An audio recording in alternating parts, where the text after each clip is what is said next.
గరం గరం వార్తల్ని సహసమర్పిస్తున్న వారు ఇక్ఫా యూనివర్సిటీ. అందరికీ నమస్తే. గరం గరం వార్తల్ని సహసమర్పిస్తున్న వారు ఇక్ఫా యూనివర్సిటీ. ఇవాళ కూడా మీకోసం చాలా వార్తలు పట్టుకొచ్చినాం. అంతకంటే ముందుగా హెడ్లైన్. లాఠీ పట్టుకుని డ్యూటీ చేస్తానంటున్న రాజేష్. తిరగొద్దు బయట. ఎవరి ఫోటోలకు వాళ్ళే చేసుకుంటున్నారు పాలాభిషేకాలు. ఈ లీడర్ల పనికి నవ్వుకుంటున్నారు జనాలు. 2 తెలుగు రాష్ట్రాలలో వరదలు, పొంగుతున్నాయి వాగులు. మరో ఆమెను ముద్దు పెట్టబోయిన బైడెను, భార్య ఉరుకొచ్చాపింది ఆయనను. చేతుల మీద నడిచిండు షూల మీద ప్రేమతోటి, నెటిజన్లు అడుగుతున్నారు కామెంట్లతోటి. దాసి దాసి దయ్యాల పాలు చేసినట్లయింది ఏపీ పరిస్థితి. రోజు ఎక్కడో ఒక దగ్గర మర్డరో, మానభంగమో, దౌర్జన్యమో కామన్ అయిపోయిందిలా. రౌడీలు రెచ్చిపోతున్నారు, గూండాలు బరిదెగిస్తున్నారు. ఏడ చూసినా అరాచకమే. ఏందో ఏమో పో, ఎక్కడ ఏం జరుగుతుందో అర్థమైతలేదు. హలో, నడవాలి లోపలికి. ఏందమ్మా ఇట్లా మందంతా నిలబడితే ఇట్లా చెప్పండి. ఏ తమ్ముళ్ళు నడవండి, నడు. స్కూల్ అయిపోయింది కదా, ఇంటికి వెళ్ళిపోవాలి తొందరగా. రోమ్ నగరం అంతా గాలిపోతుంటే రాజు పిడేలు వాయించుకుంటున్నట్టు అక్కడ ఏపీలో గంతంత దాడులు జరుగుతుంటే నడిమిట్ల నీ గోలేందయ్యా. పోవాలే కాకా జల్దినా. చెప్పు అనేమో అంటున్నావు. ఏంది నాది గోలనా? మరి గోల కాకపోతే ఏంది? ఆ రోడ్డు మీద ఏందో విజిలేసుకుంటా అందరినీ అటు ఇటు అమ్మంటున్నావు. అరే నా బాధ్యత నేను నిర్వర్తిస్తున్నా, ఒక పౌరునిగా చేయాలి కదా. ఏ బాధ్యతతో? ఏం బాధ్యత అని అట్లా అడుగుతావేందబ్బా? ఇందాక నువ్వే చెప్పినావు కదా, ఏపీలో దారుణాలు, దౌర్జన్యాలు, మర్డర్లు, మానభంగాలు ఎన్నో జరుగుతున్నాయని. వాటన్నిటిని ఆపాలే కదా. ఆపాలంటే ఒక పౌరునిగా నేను ప్రజలకు రక్షణ కల్పిద్దామని ఫిక్స్ అయిపోయినా.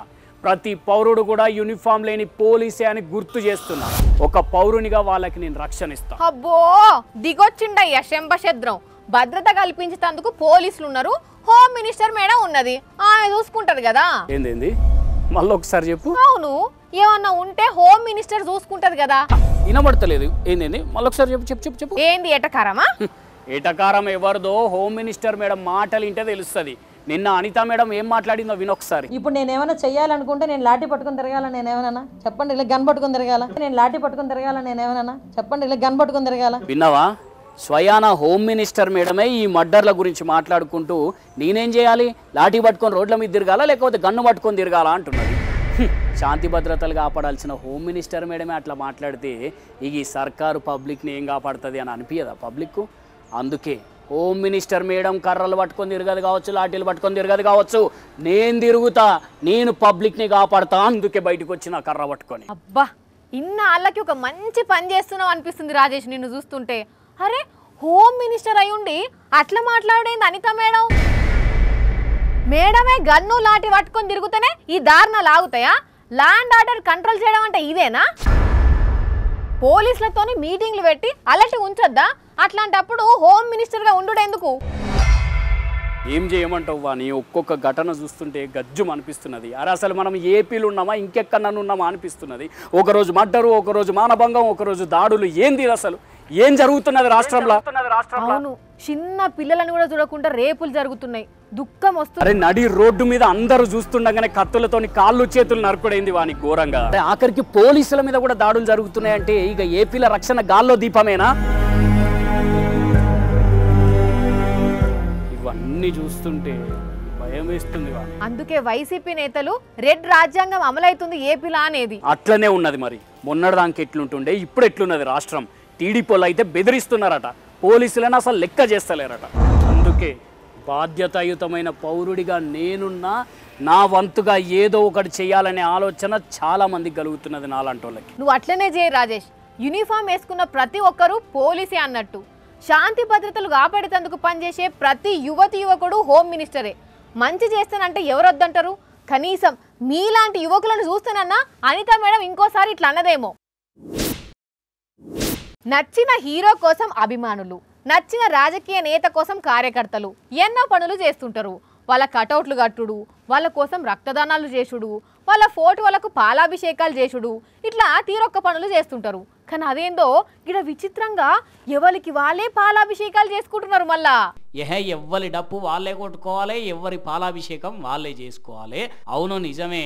అందుకే అలంపూర్ కాంగ్రెస్ లీడరు సంపత్ కుమార్ సారు ఆయన ఫోటోకు ఆయనే పాలాభిషేకం చేసుకున్నాడు. ఒక్క సంపత్ సారే కాదు, మళ్ళా పాలకుర్తి కాంగ్రెస్ ఎమ్మెల్యే యశస్విని మేడం కూడా ఆమె ఫోటోకు ఆమెనే పాలాభిషేకం చేసుకున్నది. మీద రేవంత్ రెడ్డి సార్ ఫోటో ఉన్నాయి, కిందనైతే మేడం గారి ఫోటో, మేడం వాళ్ళ అత్తగారి ఫోటోలే ఉన్నాయి. అంటే వాళ్ళ ఫోటోలకు వాళ్ళే పాలాభిషేకాలు చేసుకున్నట్టే కదా. ₹1,00,000 పంట రుణమాఫీ చేస్తున్నట్టు కాంగ్రెస్ సర్కారు ప్రకటన చేసుడుతోటి రాష్ట్రం అంతటా సంబరాలు నడుస్తున్నాయి కదా.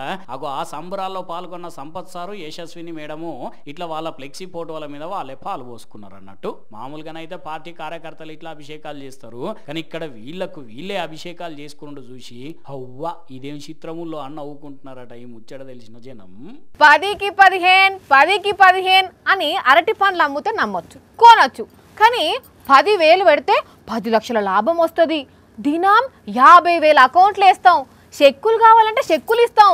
లగ్జరీ ఇండ్లు మీ పేరు మీద రాస్తాం. దుబాయ్, అమెరికాలో రియల్ ఎస్టేట్ వ్యాపారంలో పొత్తిస్తామంటే బరాబర్గా అనుమానించాల్సిందే. ఫోన్లనే పొట్టు తిట్టి బయట పడాల్సిందే కదా. కానీ ఇక్కడ కొందరు నమ్మిండ్రుల్లా పైసలు పోగొట్టుకున్నారు.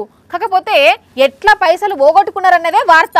55,000 కడితే 1,400 రోజు పడితే అందులో 200 ట్యాక్సీ తీసేసి 1,200 పడివ్వండి.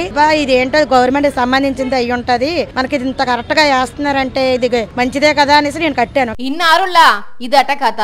ఏంటి సార్ ఇంత మంచిగా పైసలు వస్తున్నాయని ఫోన్ నెంబర్లో ఊరు పేరు తెలియనని అడిగితే దానికి కూడా మంచి సమాధానం చెప్పిర్రట. అది కూడా చెప్పక్క. అంబానీ వాళ్ళతోని పెళ్లికి వెళ్ళామమ్మా, మేమందరం ఒక యాప్ పెడదాం అనుకుంటున్నాము. పేదవాళ్ళని డబ్బున్న వాళ్ళు చేద్దాము అన్ని నిర్ణయించుకున్నాము. ఈ యాప్ కట్టుకుంటే మీరు అందరు పేదవాళ్ళు డబ్బున్న వాళ్ళు అవుతారని చెప్పారండి. కథం ఈ ఒక్క మాటతోని పోరల ఫీజులకు దాచిన పైసలు, పోపు డబ్బాల దాచిన పైసలు మొత్తం యాప్ లా కడితే ఇప్పుడు వాడు స్విచ్ ఆఫ్ చేసిండట. దగ్గర 2-3 వేల మంది పోయా మోసం అని వచ్చి స్టేషన్ ల కంప్లీట్ చేసిర్రు. మార్కెట్ లాగా ఐపీఓలు, Samsung mobiles, Samsung laptops, Samsung లోపల ఇంటర్నల్ చిప్ సెట్స్ ఇవన్నీ ఉంటాయి కదా. వాటి మీద మీరు ఇన్వెస్ట్ చేస్తే ఒకదానికి 2 ఒకదానికి 3 అమౌంట్ ఇస్తామని చెప్పేసి ఒకరు దగ్గర ₹1,00,000, 2 లక్షలు, 5 లక్షలు, 10 లక్షలు పెట్టుబడి పెట్టేశారు. అయినా నువ్వెట్లా నమ్మినవే అన్నా? చూస్తే సాఫ్ట్వేర్ చదివినట్టు కొడుతున్నావు. ఇప్పుడు వాడెవడో పైసలు అన్ని దొబ్బే, కనీసం కనబడ కూడా కనబడతలేడా? ఎవరన్నా అప్పు అడుగుతేనే 100 సార్లు ఆలోచించి ఆస్తులు రాయించుకొని ఇస్తారు. అసోంటిది ముక్కు ముఖం తెలియనోనికి పైసలు కడితే ఆగమైతిరి.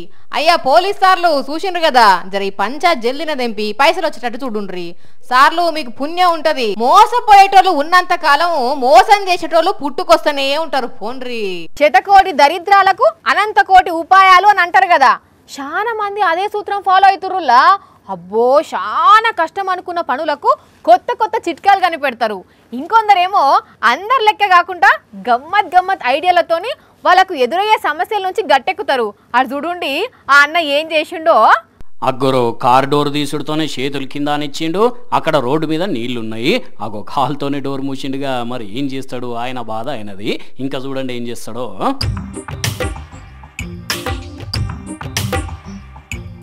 కాళ్ళు మీదకి పెట్టి చేతుల మీద నడుచుకుంటూ ఆ నీళ్ళ నుంచి యువతలకు వచ్చి అమ్మయ్య అనుకుంటా లేచి చక్కగా నిల్చున్నాడు.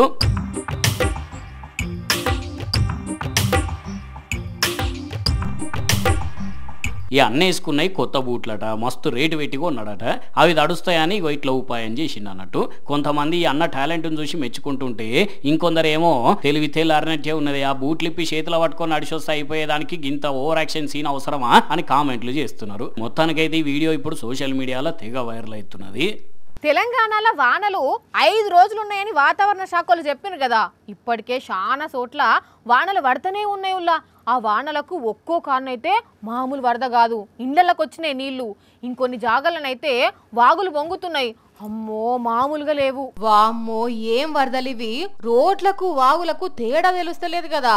కాగజ్ నగర్ లో ఇండ్లకు నీళ్లు పోయినాయి, బల్లలకు నీళ్లు పోతే ఇంగో ఈ బిడ్డని ఇట్లా అవ్వ ఎత్తుకొని వరదల నుంచి తీసుకొస్తున్నది. ఇగో ఈడ బేంకు చుట్టూ నీళ్లే, తెలంగాణలో చాలా జాగాల గిట్లనే ఉన్నది పరిస్థితి. ఇంకో ఆదిలాబాద్ లో ఇట్లా వాగులు తెగితే వరంగల్ ఇంకో ఇట్లా వానలు పడుతున్నాయి. విశాఖపట్నంలో కూడా ఇంకో ఇదే కథ. హైదరాబాద్ లా కృష్ణానగర్ యూసఫ్ గూడలనైతే వరద ఏరులై పారుతున్నది. ఇట్లా 2 తెలుగు రాష్ట్రాలలో ఏడ చూసిన నదులు పారినట్టే వారుతున్నాయి నీళ్లు. ఇంకో 4 రోజులు వానలున్నాయట.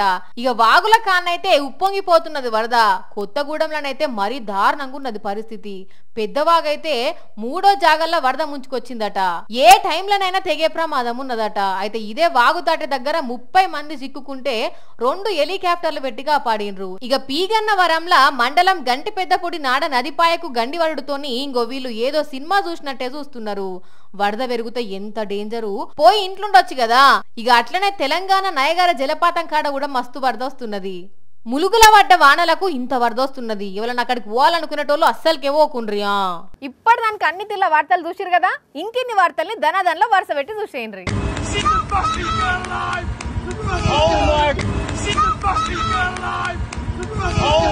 బయటి దేశం నుంచి మన దేశానికి వచ్చిన విదేశీ పర్యాటకునికి ఢిల్లీలో కొందరు భిక్షాటన చేసే పిల్లలు సుక్కలు చూపెట్టిండ్రు. ఎప్పుడైతే పోయి అన్న ఆటో ఎక్కిండో కథం ఏడికెంచి చూసిండ్రో ఏం పాడో గాని ఒకళ్ళు ఆటో పట్టుకొని ప్రమాదకరంగా వేలాడితే ఇంకొకరు అదే ఆటోను ఫాలో అవుతూ పరుగుల మీద పరుగులు తీసి ప్రాణాల మీదకి తెచ్చుకున్నారు. అసలు ఏం జరిగిందో ఎందుకు ఎంటబడ్డారో అర్థం కాని బయటి దేశం అన్న కొద్దిసేపు షాక్కు గురైండు. కాకపోతే డ్రైవర్ కూడా అట్లనే పోనిచ్చి స్పీడ్ పెంచుడు ఏం అర్థం కాలేదు. మరి అమ్మ బాబో ఇదేందయ్యా, ఇదే ఏనుగు వెహికల్ ఎక్కి పోతున్నదా అని అనుకుంటున్నారులే. ఒక్క ఏనుగే కాదు, ఇంకో ఏనుగు కూడా పోతున్నది చూడండి.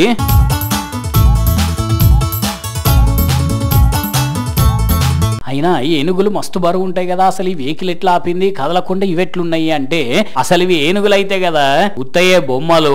ఏదో ఈవెంట్ కి బొమ్మలను తీసుకుపోతుంటే ముందుగాల మన లెక్కనే షాక్ అయిన జనాలు వీడియో తీసి సోషల్ మీడియాలో పెట్టేసరికి మస్తు అంటే మస్తు వైరల్ అవుతున్నది వీడియో. కానీ భలే ఉన్నాయిలే చూపుకైతే. కృష్ణా జిల్లాలో పెద్ద ప్రమాదం తప్పిందుల్లా.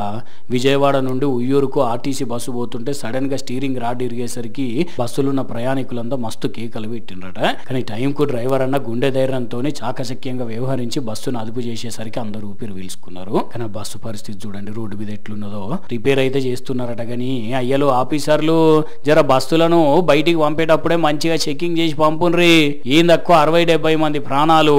ఇంకా నయం అందరు అదృష్టం మంచిగా ఉన్నది కాబట్టి సరిపోయింది. కానీ నిజంగా డ్రైవర్ అన్నకు మాత్రం 2 చేతులు ఎత్తి మొక్కాలి పోండి. కారు దిగి చెయ్యి పార్టీ తీర్థం పుచ్చుకున్న గూడెం మహిపాల్ రెడ్డి మీద కాంగ్రెస్ పార్టీ కార్యకర్తలే కండ్లెర్ర చేసిండ్రులా. ఇన్ని రోజులు మమ్మల్ని ఎన్ని ఇబ్బందులు పెట్టాలనో అన్ని పెట్టినావు, అయినా మేము కాంగ్రెస్ ను వీడలేదు. ఇప్పుడు మా పార్టీ గెలవంగానే నువ్వు వచ్చి మా దాంట్లో చేరినావు. కష్టపడ్డోళ్లకు బరాబర్గా పదవులు దక్కాల్సిందే, మమ్మల్ని సపోర్ట్ చేయాల్సిందే, లేకుంటే ఉద్యమం చేస్తాం అని గట్టిగానే నినాదాలు చేసేసరికి పాపం సార్కు జర్రంత ఇబ్బంది అనిపించినట్టున్నది. పక్కనే ఉన్న నీలమ్మదన్న ఆపిండు, కానీ కార్యకర్తలేమో కోపం మీద ఉండిరి.